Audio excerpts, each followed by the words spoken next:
Hi everybody, welcome to another video recap of my time here at the British Chess Championships 2026. My name is Master Jonathan Blackburn and I am taking part in the championships. I'm in, this is my round 7 game against Alistair Hill. I'm actually also doing the junior coaching in the morning as well, so it's a pretty long day and it's good training as well because in a couple months time we'll be going to the Olympiad in September in Uzbekistan, which will be probably the main event, and we'll be doing some more videos maybe of my training up to that point, and also when I'm over there too. But let's have a look at this game, and I did have a look the night before the game just to see what would likely come up, and I saw that you played the Grunfeld, and I decided just to play kind of like a bit of a rare sideline because anything I can get out of theory I'll try to do so, which is why I went Queen A4 check. And it's just a little awkward for black to kind of defend this check. Every single move kind of has like a small drawback. But he very quickly just played knight bd7, and you know, I don't think he was too shocked by it, which kind of so it might have lost a bit of impact. But okay, I just do some sensible developments, and I think there's some line here where with c5, and I kind of castle, and then I don't know, maybe pawn takes pawn. And then pawn takes pawn, and then knight c5, and I have a bit of a decision to make. But okay, he didn't go that. He went knight b6, which I was surprised by. And actually it is a perfectly fine move to play as well at the same time, so there's nothing wrong with this. And I played queen a5, and I'm actually quite happy with my queen a5 move. I thought this was really nice because his main pawn breaks are c5 and e5, and I'm pretty sure here, do you know what, I've got these moves under control. You know, the queen on a5 can't be attacked easily. Of course, if my bishop was to move, then knight c4 might be an annoying idea. The queen's actually got kind of like ideas over here, and at this stage I was thinking, right, next two moves, h4, h5, let's go attacking, let's go and scare my opponent, and hopefully this attack will break through. He played bishop g4, and I started to kind of sense some danger here. I didn't really want to go h4 too soon here. It doesn't feel like, especially with the bishop covering this square, and he's also got plans and ideas of his own. I was for some reason thinking here that he might even be able to take and then maybe even sack a bishop on d4. It feels a bit crazy, and you know, probably not, but there's just ideas like that in the air, and I was thinking, okay, I just need to be a little bit more careful here. I also have to think as well, after taking, I probably want to take, do I take back with the pawn or the bishop, because do I want to allow the knight coming into this square or not? And that can have its own challenges. So I was thinking about activating my pieces, and I thought, okay, well, the bishop on c1 is actually well placed, especially if the knight jumps into here, it would be dominating that knight. The bishop on e2 could be moving soon, or it could just be perfectly fine. My knight doesn't really want to go anywhere else, so I was quite happy with my queen on a5. Then, so therefore I've got to look at my rooks. I didn't want to go h4 straight away, I thought it was just too soon to do so, so therefore I played rook b1. Multiple reasons. It gets obviously off this diagonal, which could potentially become open. As well, I'm also pinning the knight to the pawn where he just moved his bishop away from, which was also quite nice. So I thought I was being a little bit clever with that one. And then he had a really long think here, and maybe over these next few moves, this is maybe where both of us are probably need to improve. We need to speed up for sure. We had a massive think here about what to do, and I think he actually played a really good move. He played pawn to e5, so you see here he used 35 minutes over this one move of pawn to e5, and actually it causes me some real problems. And the point is that it's a pawn sacrifice, but only temporarily. After knight takes pawn, he's going to swap bishops to put my king in the centre. And I mean, he could play rook e8 here as well. I think I was calculating in lines with bishop takes knight, queen takes, and then just rook e8 now, and I really struggle to move my queen anywhere to defend this. I mean, I did consider like just giving it away and blocking with the bishop, but even that is doesn't look very good. Queen to here actually could run into either queen d5 or knight d5, you know, because the e pawn's pinned, and you start to see how things can go wrong. So like queen here straight away actually threatens queen takes b2 as well as this pawn, so I wouldn't be able to defend all of the weaknesses. So it's a really nice idea, yeah, a good move, and this is what top level play looks like. If he's too slow here, I will go h4 h5 and then start ignoring him, because I did even think about here after e5, like, can I just ignore it and go h4 h5 anyway? I ended up doing pawn takes pawn, which was a hugely risky move, but what I really wanted to do was just go h4 anyway. He takes my knight, probably take back with the pawn here, and after pawn takes pawn, I take back, and then queen takes.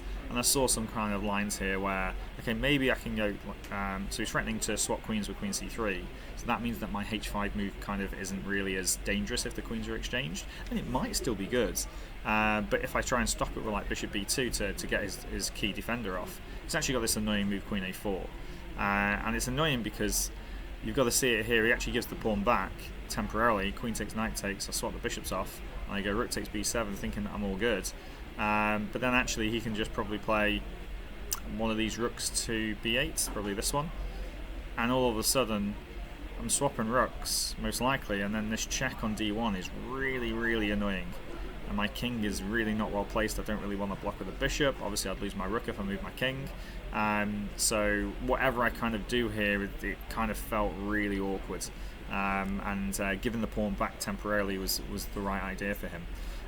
So yeah, so I couldn't go into this line and to be aggressive, so I decided to take this way and just to see what would happen.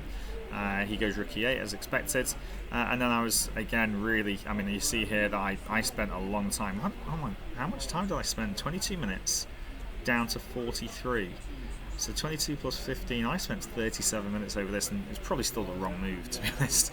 And that's how much, I guess, of a pickle I was in, or just how complicated the position was. So we used far too much time over those moves, and after rook e8, I then spend another, I'm struggling here, because I expected him to take the knight and then play rook e8 for some reason, and then after this, I'm going to spend another 12 minutes over bishop g5, attacking his queen. And now I've actually made it risky for myself, because now he can, if he takes the knight off, he can then take with the rook and then tap the bishop and the queen. Of course, I saw this coming, and my plan was to always go queen b5. Again, another few minutes gone, and he's got a lot of time here. And now I thought he'd go for c6, but maybe the position is a bit more complicated than normal. Queen d3, I think, goes into a variation which is bad for me in the end game, but I'm maybe holding. But I was going to go after c6. I was going to put my queen back on b3, and I think the game's kind of like, shall we say, the game is afoot there. You know, it's still a little crazy. Actually, let's just have a look at that. c6, queen b3. I think he takes the knight now, and I was going to take back. I mean, I guess I could take back with the bishop. This is what he didn't like. I think I take back with the bishop. So what I'm trying to do here overall is I'm trying to get to an endgame where I've got the bishop pair and something to work with. So therefore, you have a look at yesterday's game from, I think it's Peter Robertson. He won a nice game, and in the end game, bishop pair against bishop and knight against Stephen Gordon. And that's all it was, and he ended up winning the game because of that. I think his king was also a bit more active. So if I can just castle here, then I'd be great. But I didn't know if I could do that. I mean, I thought maybe his queen could come into d3 and cause me some issues here. Maybe there's some sort of potential sacrifices on e4. I thought it was just a little bit crazy, but I wasn't sure. But I was okay. I was okay with this line. But I was surprised that he ended up taking. And after rook takes, obviously it brings my rook forward to help defend this. Of course, he's going to win it anyway. And then I thought after king d2, I thought he'd actually probably just exchange here on b5. And it just made, and it's quite nice to play king d2, by the way. If I can get my kings to c2 and cover my weakness on c3, the king can also help protect a2 maybe. I thought actually this is what I want. But I think he was maybe feeling the pressure here. You see, we're both down to 25 minutes. And after takes, bishop h6, f4, takes, which was kind of a bit of a forcing variation. I thought, okay, do you know what? This is actually the type of endgame that I actually really want to be in. I'm really happy here to get to this point, compared to where I was, because now I've got something to work with. We've got the bishop over the knight, we've got the pawn majority on the king side, so obviously f4, f5, h4, h5 can come. We start to trap in his king, and then you get your rook to an open file and down whichever squares you can get to. Of course, the knight currently covering that square at the moment, but get to here. My bishop's also got like long-term kind of play on this on b3. Like attacking the pawn on f7, so I've got a lot to work with here, and he's got to be really careful. Of course, he attacks my pawn, and I thought he would go rook e5. Actually, he went knight d7, which I think is a minor error. But he was actually worried about f4 and then rook here. And I think I calculated rook a1 for some reason, and I completely overlooked in my calculations bishop b1 was actually an option. And of course, I think when I get to this position, I think I find bishop b1 quite easily. And it's amazing how the bishop on b1 just covers the pawn on a2, but then it really still has a big impact on this diagonal. So when I play f5, you can't really take it because it'll open up that structure, so I can just leave the pawn on f5 for a long time, and it's really difficult for him to kind of deal with it. and his king could get checkmated, or at least trapped in, shall we say. So he refused this line, and of course I'm able to play this quite quickly now. He goes knight d7, f4 is the natural move here. He goes knight c5. Obviously he's threatening to play rook d8 and just win my bishop, so I've got to move it. And then here he's got a choice. Do you want to take the bishop, or do you want to not take the bishop? If you don't take the bishop, I'm going to save it. If you do, then of course it makes the endgame a little bit different. And I thought he was going to take, and I thought he'd find some way to kind of, I want to say, hold this endgame. I mean, I'm pretty sure it's probably equal here. Okay, yeah, equal, completely equal. But it's just more pleasant to play for white. You can see that my pawns are further forward. I can do this and this if I want to, and kind of get some checkmating traps against his king. But so I can understand why he's not gone for this. And I thought I had chances there to kind of push in that endgame. But this is where he starts to use some time and actually starts to see some ghosts. So for example, if I just flip the board around here at this point, and you try and look at it from black's perspective, just look at this endgame, you might think, okay, everything's equal, but when these pawns start coming at your king, it can be quite annoying. Obviously I'm going to play rook b1 to force b6, so he hasn't got this like rook e6, rook a6 kind of idea. And like the king and pawn endings are probably also lost as well, or at least white can push. You've got to be very accurate. When you've only got 16 minutes on the clock, this can start to really creep into your doubt and judgment about what to do. So this is why it's so difficult for him to play. And he ends up playing h6, I think, to give his king some more room. I go h4, and obviously takes. He still doesn't take the bishop. He plays king g7, and then I save my bishop with bishop c2. And you can start to see here how it just feels a bit miserable. You know that this move is coming, and this f6 check is going to be huge at some point, right? He's really in a bit of trouble there. Let's look at it back from my side though, and here at this point I was obviously playing quickly. You saw we were both on 25 minutes there. I'm now still on 23. He's down to 13, and after rook e6, well, it was obvious I want to play this move pawn to f5. I can't at the moment because it gets taken, so king d4. And I was really shocked here. They played rook c6. Maybe I should have done it straight away. There's a really nice idea here for white for what to play next. I didn't play it, but it did come in a couple of moves time. Yeah, can you have a little look? So if you want to pause the video, then have a look at it. So the nice idea here is that, and I spotted it kind of after the move I played. The move I played was f5 because I really want to get some checkmating threats against this king, and this move f6 does that. If he takes it, he doesn't really want to do that because it opens up my bishop. But the idea actually is, well, I'll show you in a second. So f5, king f8, and then rook check, king here, and then king d5.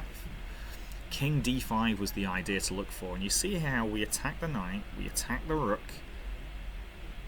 He can't defend the knight with the pawn because I take the rook, and he can't move the rook away because I take the knight. So the only thing that he can do is move the knight. But the question is, where is he actually going to move the knight to? Everything is really bad for him. He can't move his rook, can't move his knight, can barely move his king. What can he actually move? The point is, if he goes knight a6, for example, well, now his king's actually playing as well, so I can go f6, king here, and then just bishop a4, and you can see how I'm picking up the rook there for just the loss of the bishop, so that's going to be a winning endgame. But also we've also got this kind of f7 kind of pawn that's going to go too, and also knight d7. I think this is how I thought the game was going to go actually, and after knight d7, I've got to be careful here that I don't allow too many checks, so I think I just go for it immediately. He's actually checkmated his own king. His king actually was on g7 before, and he moved it round to here. It's actually got less space, amusingly, so he has to give the knight for the 2 pawns. And you know what? I'm just going to assume that this is winning for me. I guess I go king d4 here just to save the pawn. Let's put the analysis on. How easy is this? Yeah, plus 2.2. Okay, you can still go wrong in this endgame, 2 pawns for the bishop, but yeah, I should be winning this endgame. I guess something simple like bishop b3, rook to here would be picking up that pawn if he doesn't defend it, and then okay, rook here, I can attack the pawns from behind. That looks like pretty comfortable. But yeah, this is almost like an endgame that was equal, but it just went so wrong for him so quickly, because it was just difficult for him to play. He started to see kind of nightmares about his king getting trapped in, like either this pawn getting to here or this pawn eventually getting to here, and then all of those endgames are really kind of bad for him with the f7 and h7 pawns then being weaknesses for him to defend. So yeah, really happy to win the game. I'm going to move on to 4 out of 7 points, and over 50% at the moment, which is obviously crazy. So I'll be on quite a high board today. I'm going to be black against Lan or Yao, or Lisa Yao, who I've done some commentary with actually in the past. So it'd be good to play her over the board, and she's a woman grandmaster, and we'll see how that game goes. Of course, you're warm welcome to watch it live. It should start around 2:30, although if there's a delay, maybe a bit longer. But to be honest, I think today you should be focusing on the over 50s and the over 65s at that time, because there's a great chance that John Cooper and Tim Kett are playing on the top boards there. They've got a real good chance of actually getting something out of that. We might have a Welsh champion in the British Championships. That's if the juniors don't disappoint. I think we've got Emma Kong with a great chance today, this morning, and also we've got Clara Deng actually as well, with an outside chance, shall we say, of being a British champion. So good luck to all of the juniors that are playing this morning. Good luck to everybody's playing in the afternoon as well. Second to last round tonight, last rounds tomorrow morning. So if you're watching them, thanks very much for watching, everybody. If you like and subscribe, it really makes me encourages me to do more of these videos. So thank you very much, and yeah, see you then. Bye bye.